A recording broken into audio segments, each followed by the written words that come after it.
Hello and welcome everyone to my channel Excel in English. This is the second video in our rhetoric and prosody series. You will find the link of the previous video in the description box.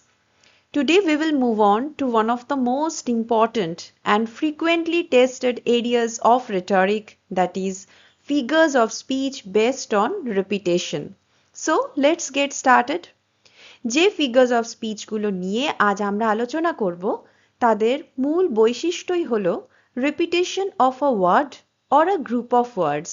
সমস্যা হলো এগুলোর definition and structure অনেকটা একরকম হওয়ার কারণে স্টুডেন্টসরা anaphora, এপিস্ট্রফি, সিম্প্লোসি, এপিজিউক্সিস এবং ডায়াকপিকে একে অপরের সাথে গুলিয়ে ফেলে। কিন্তু একটা বিষয় মাথায় রাখলেই এগুলোকে আইডেন্টিফাই করা এবং ডিস্টিংগুইশ করা খুব সহজ হয়ে যায়। See, all these figures are based on repetition. The only difference is where the repetition occurs and whether there are any intervening words between the repetitions. অর্থাৎ রেপিটেশনটা সেন্টেন্স বা ক্লজের কোথায় কোথায় হচ্ছে এবং রেপিটেশনের মাঝে অন্য কোনো ওয়ার্ডস বসছে কিনা এই দুটো বিষয় খেয়াল রাখতে পারলেই আমরা সঠিক ফিগার অফ স্পিচটাকে আইডেন্টিফাই করতে পারবো। আর একটা ইম্পর্ট্যান্ট জিনিস, কম্পিটিটিভ এক্সামসে অনেক সময় সিনোনিমস বা অল্টারনেট নেমস নিয়েও প্রশ্ন করা হয়, তাই মূল পপুলার নামটার পাশাপাশি এগুলোর অল্টারনেট নেমসগুলোও কিন্তু আমরা দেখে নেব। Okay, so our first section is repetition by distance. অর্থাৎ দুটো সেম ওয়ার্ড অর ওয়ার্ডস এর মাঝখানে ডিস্টেন্স বা দূরত্ব কতটা তার উপর ভিত্তি করে আমরা দুটো ফিগার্স অফ স্পিচ পাচ্ছি। প্রথমটা হচ্ছে এপিজিওক্সিস। এটাকে প্যালিলজি বা প্যালিলজিয়াও বলা হয়ে থাকে। এখানে একই ওয়ার্ড বা একই ফ্রেজ পরপর বসে, মাঝখানে অন্য কোনো আলাদা ওয়ার্ড থাকে না। যেমন কিং লিয়ারের সেই famous never never never never never 5 times. Second one is diacope, যেখানে দুটো সেম ওয়ার্ডস বা সেম ফ্রেজের মাঝখানে অন্য কোনো ওয়ার্ড এসে একটা গ্যাপ তৈরি করে। ফরেস্ট গাম্প মুভির সেই ফেমাস রান ফরেস্ট রান, যেখানে রান ওয়ার্ডটা রিপিট হচ্ছে কিন্তু মাঝখানে ফরেস্ট ওয়ার্ডটা চলে আসছে। আর second section repetition by position. এখানে দেখব লাইনের কোন জায়গায় ওয়ার্ড বা ফ্রেজটা রিপিট হচ্ছে। ফার্স্ট উই হ্যাভ অ্যানাফোরা, এটাকে এপ্যানোফোরা এই অল্টারনেট নামটা দিয়েও কিন্তু ডিনোট করা হয়। এখানে কি হয়, একই ওয়ার্ড বা ফ্রেজ পরপর লাইন বা ক্লজের প্রথমে রিপিট হয়। মনে রাখবে শুধু সেন্টেন্স নয়, ক্লজের প্রথমেও কিন্তু রেপিটেশনটা হতে পারে। অ্যানাফোরার ফেমাস এক্সাম্পল হলো চার্লস ডিকেন্সের আ টেল অফ টু সিটিজের সেই famous opening line, it was the best of times, it was the worst of times, যেখানে প্রত্যেকটা ক্লজ শুরু হচ্ছে ইট ওয়াজ দ্য এই ফ্রেজটা দিয়ে। এবার যদি ঠিক এর উল্টোটা হয়, অর্থাৎ লাইন বা ক্লজের শেষে একই ওয়ার্ড বা ফ্রেজ রিপিট হয়, তখন তাকে বলা হয় এপিস্ট্রফি, which is also known as epiphora and antistrophe. An easy example, see no evil, hear no evil, speak no evil. The repeated ending here is no evil. সব শেষে থাকছে সিম্প্লোসি, যার সিনোনিম হচ্ছে কমপ্লেক্সিও। এটা আসলে অ্যানাফোরা আর এপিস্ট্রফের কম্বিনেশন, অর্থাৎ একই সাথে শুরুতেও রেপিটেশন হবে আবার এন্ডিংয়েও রেপিটেশন হবে, তবে সেই রেপিটেশনটা আলাদা। যেমন every day we learn something new, every day we discover something new. এখানে আমরা দেখতে পাচ্ছি দুটো লাইনে শুরু হচ্ছে এভরিডে উই এটা দিয়ে আর শেষ হচ্ছে সামথিং নিউ দিয়ে, শুধু মাঝের অ্যাকশন ভার্বগুলো চেঞ্জ হয়ে যাচ্ছে। বেশ, এবার একটা আইডিয়া আমাদের হলো আমরা এবার এই ফিগার্স অফ স্পিচ গুলোই ডিটেইলে দেখে নেব উইথ দেয়ার পপুলার এক্সাম্পলস। আমাদের প্রথম ফিগার অফ স্পিচ হচ্ছে epizeuxis or palilogia. It is one of the simplest and easiest of figures of speech. এর ডেফিনেশনটা আগে দেখে নেব। Epizeuxis is a figure of speech in which a word or phrase is repeated in immediate succession with no intervening words. অর্থাৎ একই word বা phrase মানে আমরা জানি একটা গ্রুপ অফ ওয়ার্ডস যখন পরপর রিপিট হয় এবং তাদের মাঝে অন্য কোনো ওয়ার্ড থাকে না, তখন তাকে বলে এপিজিওক্সিস। এখানে ইমিডিয়েট সাকসেশন এটা হচ্ছে খুব ইম্পর্টেন্ট। এই ইমিডিয়েট সাকসেশন মানে হলো একটা রেপিটেশন শেষ হতেই পরেরটা শুরু হচ্ছে, তাদের মাঝে কোনো শব্দ আসছে না। এবার এই পার্টিকুলার ফিগার অফ স্পিচটা ব্যবহার হয় কেন? Look at the purpose. To convey strong emotion, create dramatic emphasis or rally an audience. আসলে মনের কোনো তীব্র আবেগ প্রকাশ করতে, কোনো বিষয়কে জোর দিয়ে বলার জন্য এবং সাধারণ দর্শক শ্রোতাদের উত্তেজিত বা উদ্বুদ্ধ করতে লেখক ও কবিরা এই এপিজিওক্সিস ব্যবহার করেন। এক্সাম্পলস গুলো একটু দেখলে এবার আমাদের কনসেপ্ট আরো ক্লিয়ার হয়ে যাবে।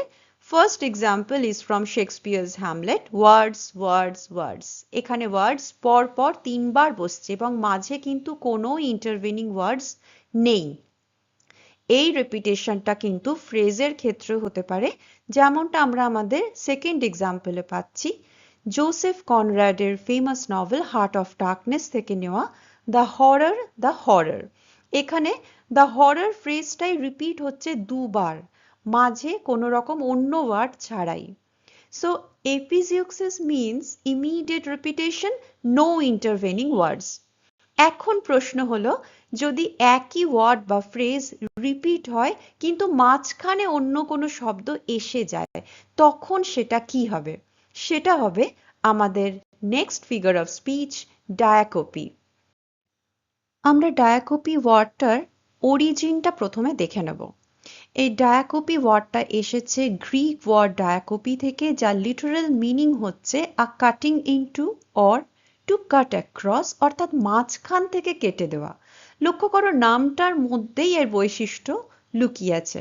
The core concept is the continuous chain of repetition is cut or interrupted by inserting other words in between. অর্থাৎ শব্দের পরপর বসে যাওয়ার যে একটা চেন বা ধারাবাহিকতা তৈরি হচ্ছিল, তাকে মাঝখান থেকে অন্য শব্দ দিয়ে কাট করে বা ভেঙে আলাদা করে দেওয়া হচ্ছে। এর নামটাই কত সার্থক, তাই না? Now see the definition. Diacope is a figure of speech in which a word or phrase is repeated with a few intervening words in between. একই শব্দ বা ফ্রেজ এখানেও রিপিট হবে, কিন্তু গায়ে গায়ে লেগে থাকবে না, কারণ মাঝখানে এক বা একাধিক শব্দ এসে তাদের মধ্যে একটা ব্রেক, একটা গ্যাপ তৈরি করবে। Next, the purpose, to add intense emotion, emphasize a point, or create a memorable musical rhythm. এরপর আমরা এক্সাম্পলস গুলো দেখে নেব।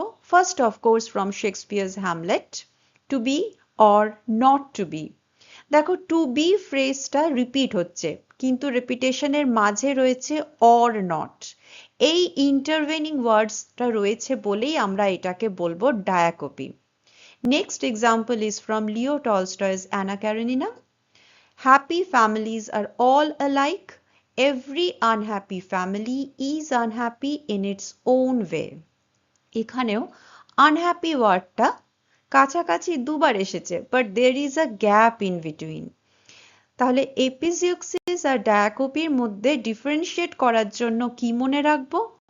Repetition, immediate repetition with no gap means episioxis. Repetition with gap means diacope. এবার আমরা চলে আসছি রেপিটেশন বেসড অন পজিশন অংশে। এই পোর্শনে আমরা দেখব রিপিটেড ওয়ার্ড বা ফ্রেজ লাইন বা ক্লজের কোন পজিশনে রয়েছে আর তার উপর ভিত্তি করে কিভাবে বিভিন্ন ফিগার্স অফ স্পিচ তৈরি হচ্ছে। এখানে আমরা প্রথমেই পাচ্ছি anaphora. The definition of anaphora is a figure of speech in which the same word or group of words is repeated at the beginning of successive clauses, sentences or poetic lines. অর্থাৎ repetition হচ্ছে line বা ক্লজের শুরুর দিকেই। Now the purpose. আসলে কোনো একটা idea বা ভাবনার ওপর এমফাসাইজ করতে, বাড়তি জোর দিতে, লাইনের মধ্যে একটা সুন্দর রিদম ছন্দ তৈরি করতে, মনের ইমোশনাল অ্যাপিল সেটাকে পাঠক বা শ্রোতাদের সামনে আরো জোরালো করতে এবং নিজের বক্তব্যটাকে মেমোরেবল করতে, মানুষের মনে চিরকালের জন্য গেঁথে দিতে লেখকেরা এই অ্যানাফোরার সাহায্য নেন। এবার আমরা তিনটে ক্লাসিক এক্সাম্পলস দেখে নেব which are important for exams. First example is from Alfred Lord Tennyson's poem Ring Out Wild Bells. এখানে আমরা দেখতে পাচ্ছি পরপর তিনটে লাইনের শুরুতেই রিং আউট এই সেম ফ্রেজটা রিপিট হচ্ছে, তাই এটা হচ্ছে একটা anaphora. Second example, my favorite, from Maya Angelou's poem Still I Rise. You may shoot me with your words, you may cut me with your eyes, you may kill me with your hatefulness, but still like air I'll rise. এখানেও পরপর তিনটে লাইনের শুরুতে একদম একইভাবে ফিরে আসছে you may. আমাদের থার্ড এক্সাম্পলটি মার্টিন লুথার কিং জুনিয়রের সেই ঐতিহাসিক I have a dream speech থেকে নেওয়া। এখানে আমরা দেখতে পাচ্ছি যে প্রত্যেকটা সেন্টেন্সের শুরুতেই একই ফ্রেজ ফিরে আসছে, নাও ইজ দ্য টাইম। আর এই রেপিটেশনটাই এই স্পিচটাই পুরো স্পিচটাতে একটা অসাধারণ রিদম, ফোর্স এবং ইমোশনাল ইম্প্যাক্ট তৈরি করছে। বেশ, এবার তাহলে আমরা দেখে নেব অ্যানাফোরার অপোজিট ফিগার অফ স্পিচটা, দ্যাট ইজ এপিস্ট্রফে। প্রথমে দেখে নেব এপিস্ট্রফি কাকে বলে। Epistrophe is a figure of speech in which the same word or group of words is repeated at the end of successive clauses, sentences or poetic lines. অর্থাৎ sentence বা ক্লজের শেষে যখন repetition হচ্ছে তখন তাকে আমরা বলছি এপিস্ট্রফে, যার অন্য দুটো নাম নিশ্চয়ই মনে আছে, এপিফোরা বা অ্যান্টিস্ট্রফে। Its purpose is to draw attention to important ideas, create emphasis, and make key points more memorable. অনেক পাওয়ারফুল স্পিচে এপিস্ট্রফি ব্যবহার করা হয়, কারণ এই একই এন্ডিং বারবার ফিরে আসলে সেটা খুব সহজেই শ্রোতার মনে গেঁথে যায়। এবার আমরা এক্সাম্পলস গুলো দেখে নেব। First example is from American poet Walt Whitman's famous poem Song of Myself. এখানে পরপর তিন লাইনের শেষে দেখো একই ফ্রেজ ফিরে আসছে, ইন দেয়ার প্লেস, এটা রিপিট হচ্ছে, সো তাই এটাকে আমরা বলবো এপিস্ট্রফে। এবার সেকেন্ড এক্সাম্পলটা দেখব, এটা অ্যাব্রাহাম লিঙ্কনের সেই ঐতিহাসিক ভাষণ গেটিসবার্গ অ্যাড্রেস 1863 থেকে নেওয়া সেই চিরন্তন line, and that government of the people, by the people, for the people shall not perish from the earth. এখানে এই দ্য পিপল এই ফ্রেজটা একটা যে রিদমিক রেপিটেশন সৃষ্টি করছে, এটাই হলো আমাদের এপিস্ট্রফির একদম টেক্সট বুক এক্সাম্পল। তাহলে আমরা দেখলাম রেপিটেশন শুরুতে হলে সেটা হচ্ছে অ্যানাফোরা, রেপিটেশন শেষে হলে সেটা হচ্ছে এপিস্ট্রফি, কিন্তু অ্যানাফোরা আর এপিস্ট্রফি যদি জোট বেঁধে একসঙ্গে চলে আসে তখন তখন তৈরি হবে আমাদের next figure of speech, that is symplosis. What is symplosis?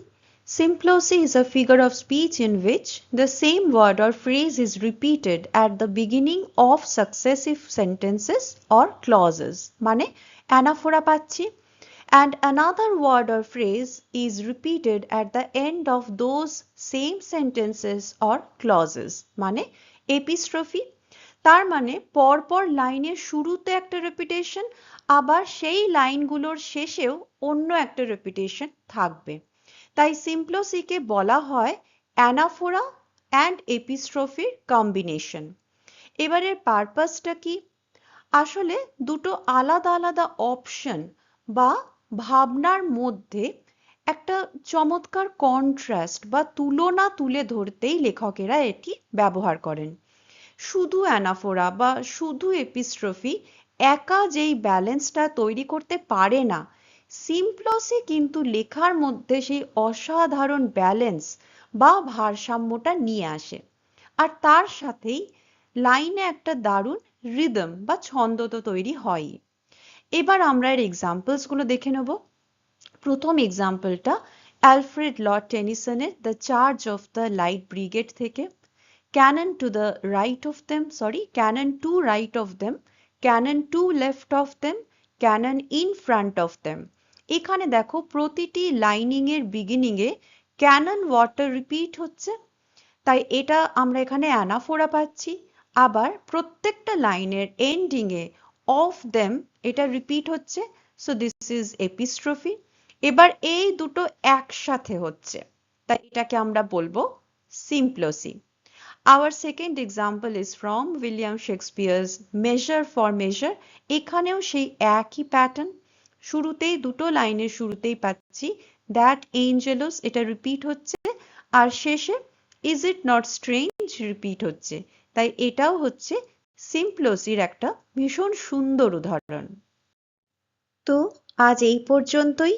মনে রাখবে, ফিগার অফ স্পিচ মুখস্থ করার চেয়ে তার প্যাটার্ন চিনতে শেখাটাই বেশি গুরুত্বপূর্ণ, কারণ প্যাটার্ন একবার বুঝে গেলে যে কোনো নতুন বা অজানা এক্সাম্পল খুব সহজে নিজেই আইডেন্টিফাই করতে পারবে। এই ভিডিওটি যদি তোমাদের ভালো লেগে থাকে এবং হেল্পফুল মনে হয়, তাহলে ভিডিওটিতে লাইক করে কমেন্ট করো, শেয়ার করো এবং এই ধরনের আরো ভিডিও দেখার জন্য চ্যানেলটিকে সাবস্ক্রাইব করে দিও। Thanks for watching.